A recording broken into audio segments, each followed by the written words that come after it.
Here's the top model of this year's Realme 14 series, the Realme 14 Pro Plus. It's a camera-centric mid-ranger with lots of other nice features too. I'm Will for GSM Arena, and let's see what the Realme 14 Pro Plus is all about in our full review. Specs-wise, the Realme 14 Pro Plus is pretty solid looking for a mid-ranger. Not only does it have versatile cameras with a 3x zoom, there's a large OLED display, high-rated ingress protection, a large battery, and fast charging. Realme has done something special when it comes to the design too. In this colorway, the plastic back panel features a color-changing layer. The marbled swirls on the back are yellow at room temperature, but when the phone gets cold, anywhere under 16 degrees Celsius, they become blue. There's also a standard vegan leather backing available. Besides that, the back of the phone is dominated by a large round camera bump, like you'd see on one of those flagship camera phones. At the edge, both the back and front taper into a rounded, glossy plastic frame. The phone feels slim and comfy in hand. The ingress protection of the Realme 14 Pro Plus is better than ever. Now you get IP68/IP69 rated protection against dust, water submersion, and heated water jets. The phone even complies to the US military-grade standards for shock resistance. Realme has upgraded the screen here too. There's a large 6.83-inch OLED with a high resolution, Gorilla Glass 7 eye protection, and a 120Hz refresh rate. This display is sharper than last year, with a pixel density of 450 ppi, and there's support for 10-bit color too. There is no official HDR video support though. When it comes to brightness, the maximum levels are a little less than the previous models, but they're still solid. We measured up to around 560 nits with a manual slider, which could boost to over 1160 nits in auto mode. And the 120Hz refresh rate smooths out movements on screen, and is able to dial down to 60Hz when the phone is idling to save a bit of energy. For audio, the phone has a pair of stereo speakers. They have very good loudness, but the sound quality is mediocre, with shallow sounding vocals and not much bass.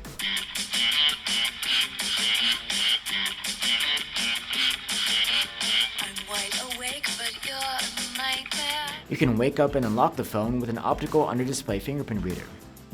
It's quite speedy.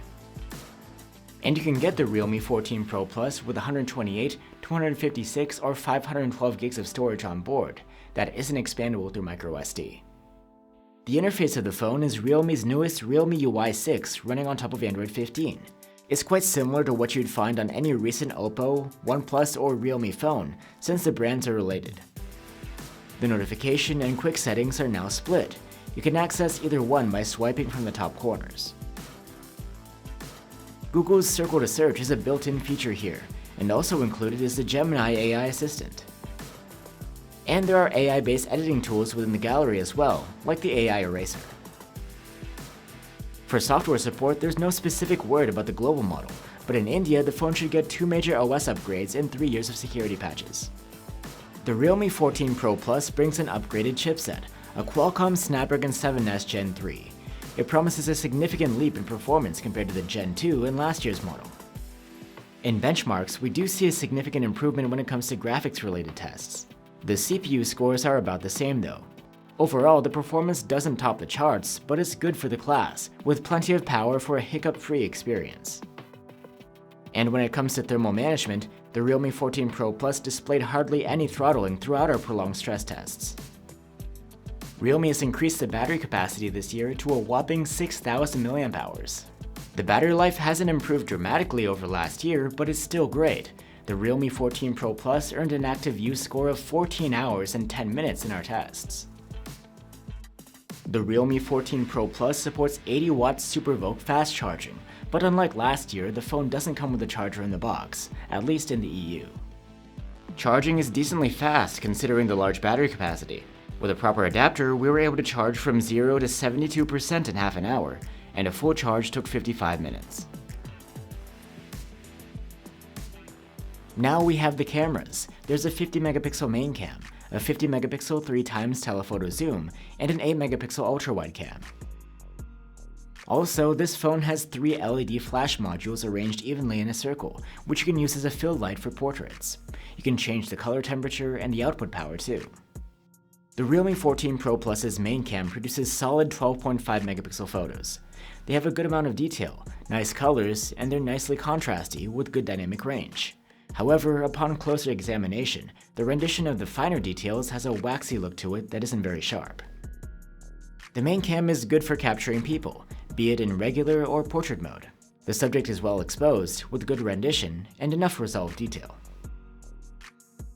In low light, there's a night mode which kicks in automatically. The results are great, they're detailed, very well exposed and colorful, with no visible noise and outstanding dynamic range. Now we have the 3x telephoto camera. Its zoomed photos are detailed and sharp, with lively and mostly realistic colors, good dynamic range, and no visible noise. The rendition of fine detail is nicer than the main camera. Shots of people come out excellent too, with nice exposure and detail. The zoom camera can focus from as close as 60 centimeters away, which isn't close enough for macro photography, but still will do for some good close-ups. The phone is also very good at seamlessly switching to the main camera in close-up scenes. At night, 3x zoomed photos come out excellent for this type of camera. They're well exposed, with great looking colors, wide dynamic range, and enough detail. And now the ultra-wide camera. The detail level here isn't excellent, but still is above average for this sort of camera. It also does a good job to match the other cameras when it comes to color presentation, white balance, and contrast. At night, the ultra-wide does a decent job, but we wouldn't say the detail and sharpness are something to write home about. Selfies come from a 32 megapixel front-facing cam. At 21mm, the lens has a wider than usual field of view, and you get accurate colors, wide dynamic range, and low noise. It's quite nice to have autofocus on this camera too. The Realme 14 Pro Plus can record 4K video with all of its cameras, except for the ultra-wide. The main camera captures okay-ish 4K videos. They're not terribly sharp, but they have good colors and wide dynamic range. The 3x zoom camera captures good quality videos. They look nice, but again the detail is about average. The 1080p videos from the ultra-wide camera are okay for this resolution, with enough detail, good colors, and adequate dynamic range. Electronic stabilization is available across all cameras, resolutions, and frame rates, and it does a very good job in stabilizing the footage. That's a nice upgrade from the Realme 13 Pro Plus. And at night, the main cam's 4K videos have bright exposure and good color saturation, but the detail level is again average. So that's the Realme 14 Pro Plus. It's a mid-ranger with great ingress protection, a large, sharp display, a solid chipset, and nice versatile cameras. The battery life is quite solid here too. There are nitpicks, like the sound quality of the speakers and the lack of an IR blaster, and you can find competitors with better chipset performance. Still, the Realme 14 Pro Plus is quite the well-rounded phone for the price, and it's worth recommending. Thanks for watching, guys. Here are a couple of alternatives on our channel, the Poco X7 Pro and the Motorola Edge 50 Pro. Let us know what you think, and I'll see you on the next one.